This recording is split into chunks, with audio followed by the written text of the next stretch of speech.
Hey, what's up? JJ here, and today we're going to look at the 2023 LEGO Harry Potter D2C Gringotts Bank.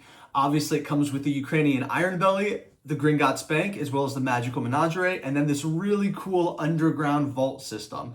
We will also take a look at the gift with purchase that came out with this set, as well as the 2002 LEGO Harry Potter Gringotts Bank, just for some comparison for sizing. Really cool set. If you haven't seen this before, we'll explore all the different details, but let's jump inside and look at the different parts. Here we can see set 76417, Gringotts Wizarding Bank Collector's Edition. There's two things I want to point out before we start looking at this set in more detail, and that is you can obviously see it comes apart, which is really neat. The top of the underground section actually has a flat base top, so you can stack the bank directly on top of it. I do like this feature because this set is so tall. I actually store this on two different shelves, and I have them directly on top of each other, just on the different shelves. And then the second thing is I'm also going to look at the gift with purchase that came with this set that you can see back there. It's an additional vault piece with an additional minifigure, so it's not officially part of set 76417, but we will look at it because obviously it goes together. This set retails in the US for $429.99 and has 4,801 pieces. And it comes with 13 minifigures, and we're going to look at those minifigures now. Of course, you see young Harry and Hagrid. This is a throwback to the original Diagon Alley sets. I really like that torso print. It's obviously not unique anymore to this set, but it is a really nice inclusion. This set really focuses on film 8, which is neat because we don't see a lot from film 8. And there we can see Harry Potter. We also see Ron and Hermione. Ron and Hermione are taking the Polyjuice Potion. Ron is Dragmore Despard, and Hermione is Bellatrix Lestrange. I kind of display them as the least common version of themselves. So I have a lot of Bellatrix and a lot of Hermione. I don't think this looks a ton like the Hermiones I have, so I keep it like this.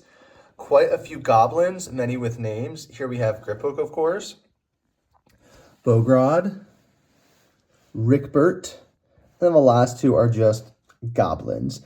What is really neat about these characters is they have that hair earpiece in 3 different colors. You can see it in the red, the dark gray, as well as the white. And there's also a Death Eater, and then a male and a female guard as well. There's another goblin back there. This goblin is just from the gift with purchase. He has that dark gray hairpiece and that face print, so none of it's new, but it's a new combination of those features.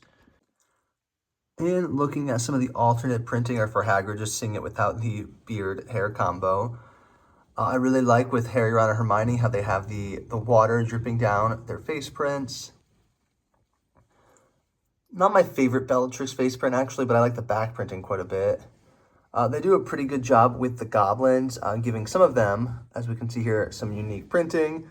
Otherwise, some of them also just have repeat faces, which I think is fine. Giving them all 2 face prints was really generous in general. And then no back face printing for the guards, of course. I know this set's expensive, and I think they did a good job offering additional details in the minifigures, which I always appreciate. Here we see the Ukrainian Iron Belly, who's obviously been chained up in the bottom of Gringotts. A really nice face printing there, and I like the fabric piece for the wings, and some cool sticker pieces for additional embellishments and details as well. I will do a review of a bunch of the dragons, not just Harry Potter, just some LEGO ones in general. I like the head, I like the wings, and I actually don't mind the tail piece.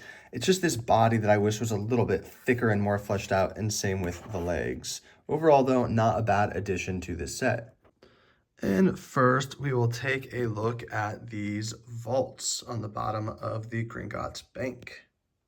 First, looking at this gift with purchase vault, there actually isn't anything in this one. This one is set to be kind of like a piggy bank. There's a slot in the top where you can put, I think real money is the intention. I obviously don't use it for that purpose, but that was kind of designed as a custom piggy bank part of the Gringotts vaults. Next up in this vault, we can see that gold cup.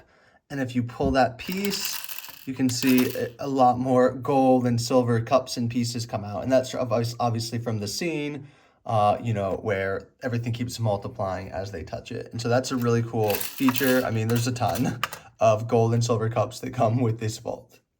And just turning this set to the side a little bit, here's where you kind of reload all of those cups.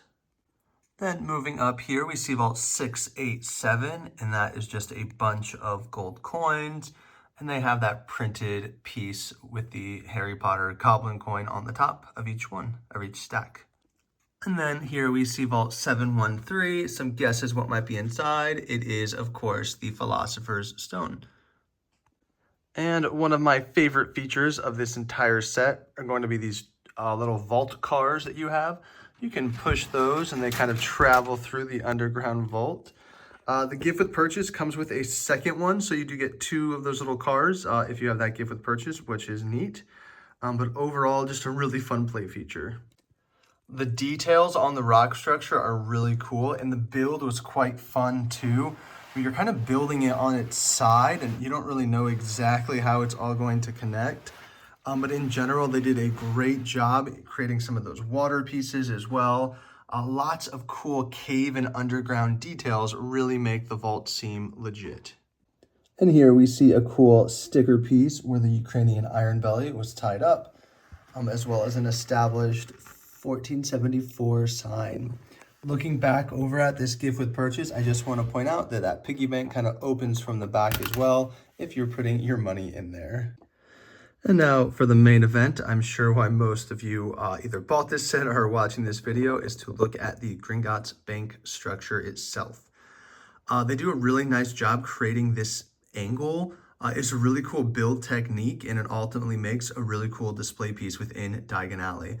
There is also the magical menagerie there on the left, which is a neat side build, and it kind of creates an alleyway, which is neat. And then, of course, on the right, we see that doorway.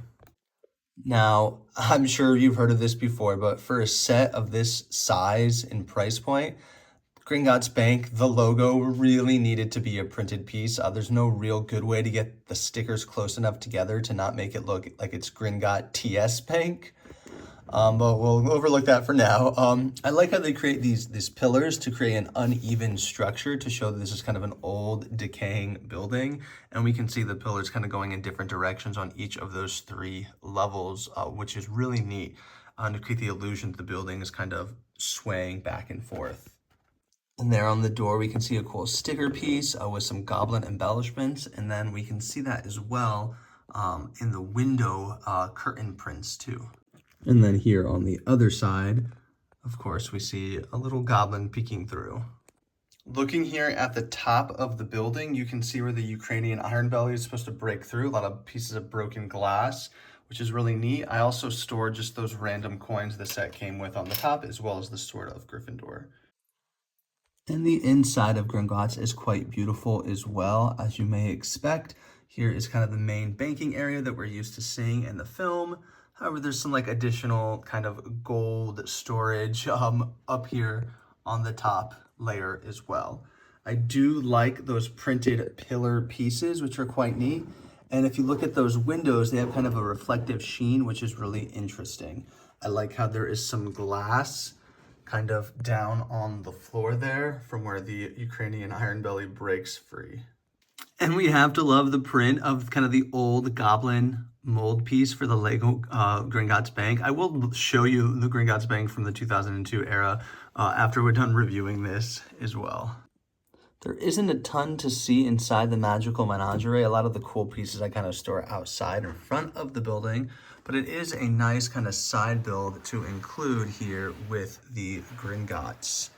The sticker piece works much better there, of course, because the name fits on one standard sticker, and there's some cool pieces outside as well. Even if you're not a die-hard Harry Potter fan, I do think this is a really cool build. Just some of the angles it creates on the Gringotts Bank are really unique. I haven't seen in a lot of other sets. And I just love the build of the Underground Vault system as well. So really a 10 out of 10 set. Price point, $429. I mean, obviously Lego's out of control, right? Like, these are expensive sets, luxury toys for sure. For what other sets go for, I guess the price isn't bad, but in general, I think Lego needs to scale back just a little bit on the pricing. I like having a few of these large really expensive sets, but I wish they would make a lot more like play level sets in like the $40 to $50 range in general too. And here we see the Gringotts Vault from the 2002 set, as well as the kind of minecart train, and then of course Gringotts Bank. You know, for being such a small set from over 20 years ago, it's kind of a shame that they did something better with this set, which is the printed Gringotts piece. That really should have been a printed piece with the 2023 Gringotts Bank. Thanks so much for watching. If you want to stay updated with LEGO news, leaks, rumors, and reviews, hit the subscribe button down below. But I will see you all next time.